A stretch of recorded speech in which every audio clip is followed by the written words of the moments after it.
नमस्कार, प्रसंगवश में आप सभी का स्वागत है। तो आज जो चर्चाएँ चल रही थी 2 महीने, ढाई महीने, 3 महीने से, वो चर्चाएँ आज विराम लेने जा रही है। दरअसल में चुनाव के बाद में तीनों राज्यों में 5 राज्यों की बात थी, लेकिन हम प्रमुख रूप से 3 राज्यों की छत्तीसगढ़, मध्य प्रदेश और राजस्थान की बातें करते रहे हैं। तो राजस्थान में भी आज विधिवत रूप से सरकार का गठन उस समय हो गया जब भजनलाल शर्मा ने मुख्यमंत्री पद की शपथ ले ली। मुख्यमंत्री पद की शपथ लेने से पहले बताया जाता है कि वसुंधरा राजे भी धार्मिक दर्शन करने के बाद में ही शुभ कार्यों को शुभारंभ किया करती है। ऐसे ही लगातार नाम घोषित जो मुख्यमंत्री के रूप में नाम घोषित होने के बाद में भजनलाल भी बारंबार देव भगवान के मंदिरों में जाके उनका आशीर्वाद प्राप्त कर रहे हैं। जब आज मौका था शपथ ग्रहण समारोह का, तो सबसे पहले उन्होंने सपत्नीक अपने माता-पिता की उन्होंने पूजा की। उनके सम्मुख बैठ कर के उनके चरण धोए, उनके चरण का जो है उन्होंने पान किया और उनको मालाओं का हार पहना के उनसे आशीर्वाद लिया। उसके बाद में मधुरकंठ शास्त्री जी से भी उन्होंने, जो कथावाचक है, राष्ट्रीय कथावाचक, उनसे भी आशीर्वाद लिया और अपने आराध्य राधा गोविंद देव जी के मंदिर में जाके उन्होंने आशीर्वाद लिया और फिर वो शपथ लेने पहुंचे।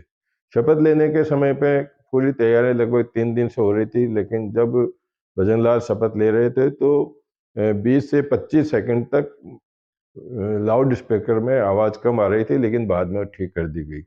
सबसे बड़ी बात यह है कि भजनलाल शर्मा ने न कोई सूट पहने, न कोई ऐसा कुछ किया, न कोई सिर पर कुछ लगाया उन्होंने। सामान्य रूप से जिस तरह से वो रहते हैं उसी तरह से कुर्ता पजामा जैकेट और ऊपर से एक दुपट्टा लगा करके उन्होंने शपथ ली।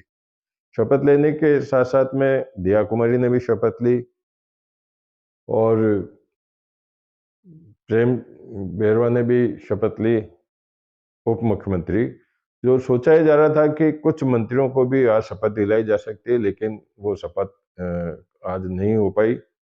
अब समझा जाता है कि आज या कल में एक छोटी लिस्ट निकलेगी जिसमें कुछ मंत्रियों को शपथ दिलाई जा सकती है। उसके बाद में एक और संतुलित मंत्रिमंडल के सदस्यों की घोषणा की जाके उनको भी शपथ दिलाई जा सकती है। तो ये रही शपथ की बात। शपथ लेने के बाद में मुख्यमंत्री सीएम हो गए, जहां उन्होंने विधिवत रूप से पूजा अर्चना के बाद में और अपनी कुर्सी ग्रहण की।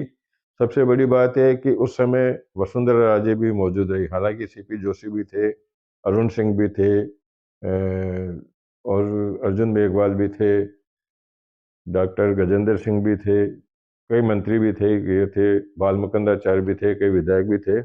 लेकिन जब उन्होंने कुर्सी ग्रहण की तो वसुंधरा राजे ने उनके सिर पर हाथ रख कर के उनको आशीर्वाद दिया। ये सबसे बड़ी बात, देखने वाली बात होगी कि उन्होंने उनको आशीर्वाद दिया।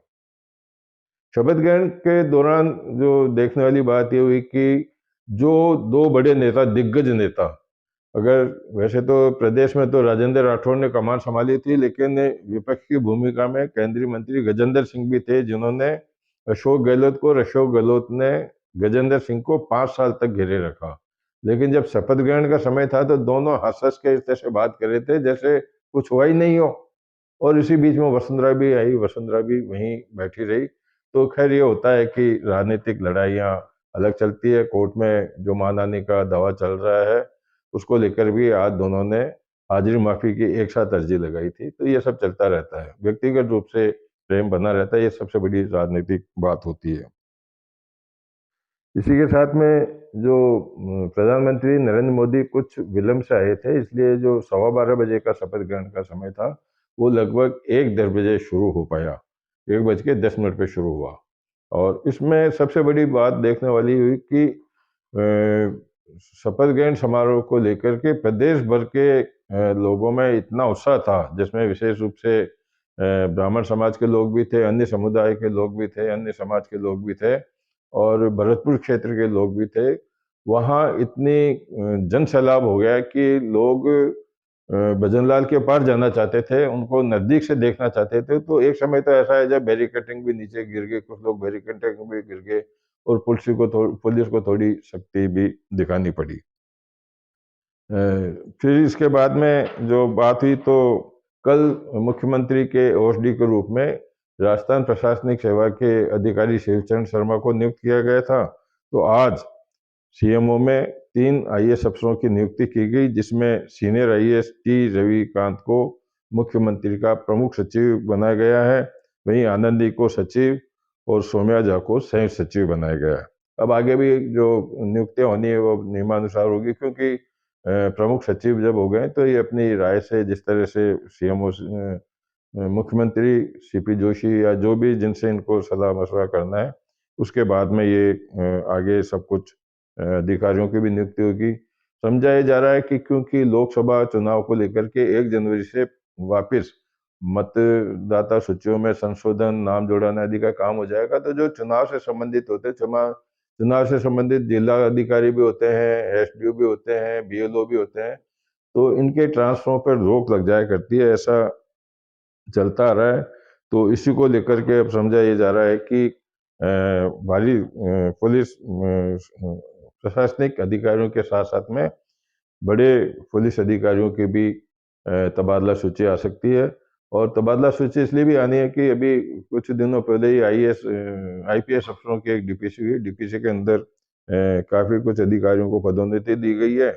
और जो एडीजी थे बीएसएफ में राजेश निर्वाण, उनका भी डेपुटेशन खत्म हो गया और उनको अब डीजीपी पे पदोन्नति भी मिली। तो ये सब कुछ इन कारणों से भी तबादला सूची तो आनी ही आनी है। तो ये परंपरा भी रहती है। अब कुछ जहाँ मनोनीत पार्षद थे, मनोनीत पार्षदों ने कई जगह त्यागपत्र भी दे दिए हैं। तो ऐसे में समझा जाता है कि अब भाजपा विचारधारा के लोगों को पार्षदों में भी मनोनयन का काम शुरू किया जा सकता है।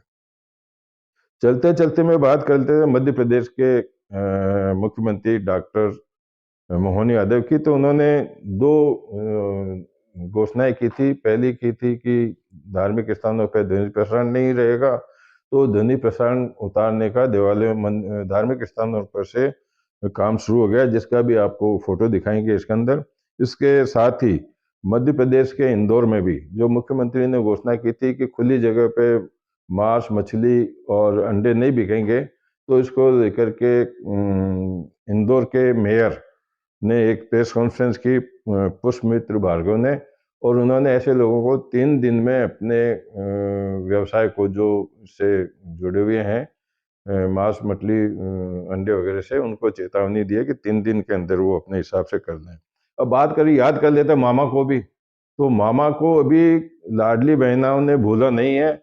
और आज एक ऐसा वाक़या है जब मामा यानी कि शिवराज सिंह चौहान विदिशा में अपने गणेश मंदिर में दर्शन कर रहे थे, तो वहाँ लाडली बहनाओं को मालूम पड़ा कि शिवराज चौहान ये आए हुए हैं। काफ़ी संख्या में लाडली बहनें आई, वहाँ पहुँच गई, रोने लगी। वो आपको वीडियो भी दिखाएँगे, उसको देख कर के। और वे शिवराज चौहान भावुक भी हो गए। इसके साथ में ही बात करते हैं कि आज मुख्यमंत्री भजनलाल शर्मा का जन्मदिन भी था, 55वां जन्मदिन था।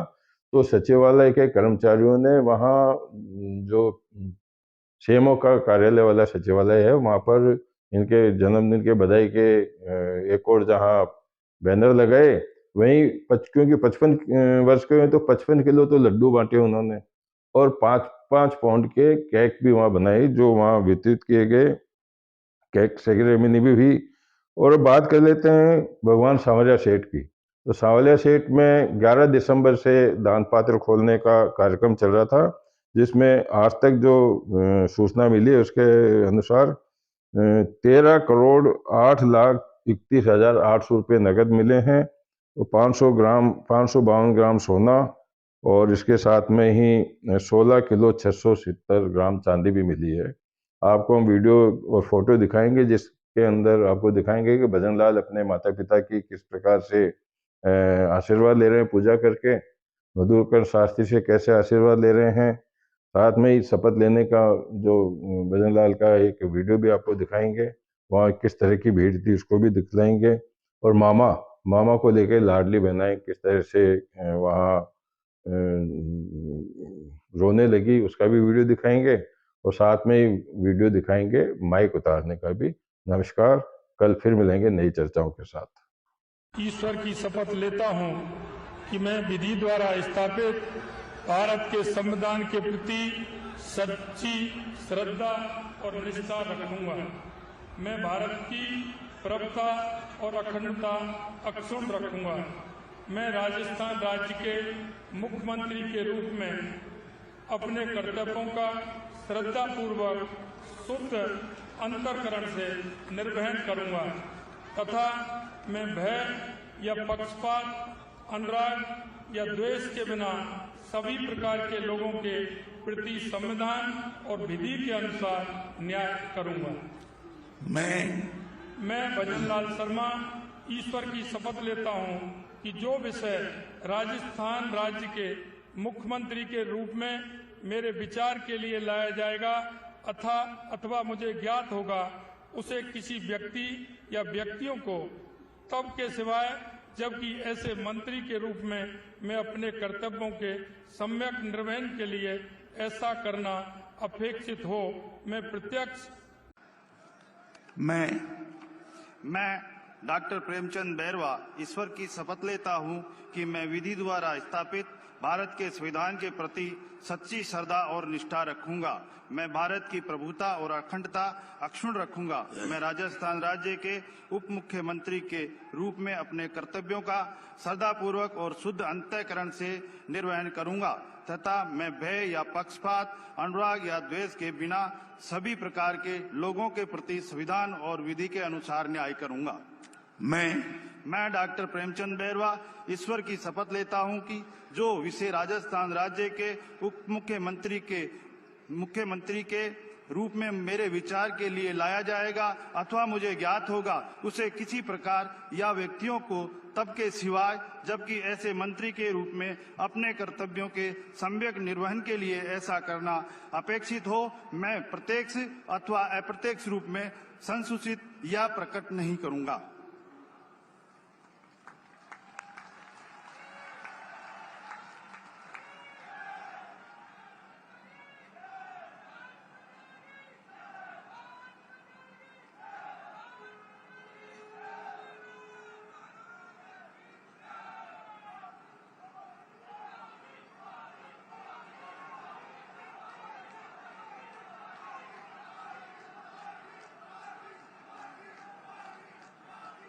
तब के सिवाय जबकि ऐसे मंत्री के रूप में अपने कर्तव्यों के सम्यक निर्वहन के लिए ऐसा करना अपेक्षित हो, मैं प्रत्यक्ष अथवा अप्रत्यक्ष रूप से संसूचित या प्रकट नहीं करूंगी।